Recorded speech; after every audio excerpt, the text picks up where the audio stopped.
Hello students, so today our question is how the problem regarding the position of cobalt and nickel in Mendeleev's periodic table resolved in modern periodic table।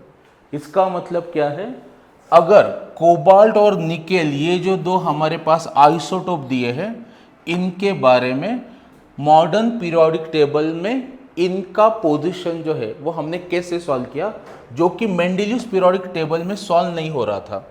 So you know very well that in Mendeleev's periodic table element जो है वो किसके according arrange है, elements are arrange according to their increasing atomic mass number.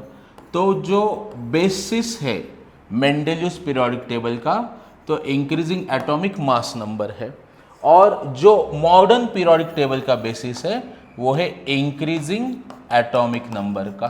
बराबर।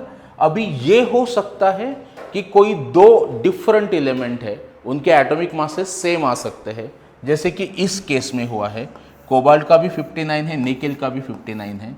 अगर हम मेंडेलियस periodic table के according इनको अरेंज करना चाहेंगे तो प्रॉब्लम क्या आएगा, दोनों भी एक ही पोजीशन पे आ जाएंगे। तो दो एलिमेंट कभी भी एक पोजीशन पे ऑक्यूपाई नहीं हो सकते, इसलिए मेंडेलियस पीरियोडिक टेबल के अकॉर्डिंग हम उसको रख नहीं सकते। बट दो एलिमेंट जो है उनके एटॉमिक नंबर कभी भी सेम नहीं हो सकते। सो अगर एटॉमिक नंबर सेम नहीं हो सकते तो इसका मतलब हर एक एलिमेंट की जो पोजीशन है पीरियोडिक टेबल में वो अलग अलग रहेगी। जैसे कि कोबाल्ट का जो एटॉमिक नंबर जो है वो है 27 और निकेल का जो एटॉमिक नंबर है वो 28 है।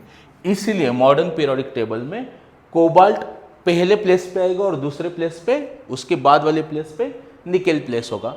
मतलब जो प्रॉब्लम मेंडेलियस से सॉल्व नहीं हो रहा था वो मॉडर्न पीरियोडिक टेबल से सॉल्व हो गया। जैसे कि इस केस में हमारे पास लुक एट हियर, यहाँ पे है हमारा कोबाल्ट, ठीक है, और यहाँ पे हमारा निकेल। तो देख सकते हैं आप कोबाल्ट किस पोजीशन पे है, it is present at 9th period, बराबर, सॉरी 9th ग्रुप, और जो निकेल है वो कहाँ पे है, 10th ग्रुप में है। So that's how we have solved the position conflict of nickel and cobalt by using modern periodic table. Thank you so much. Have a nice time.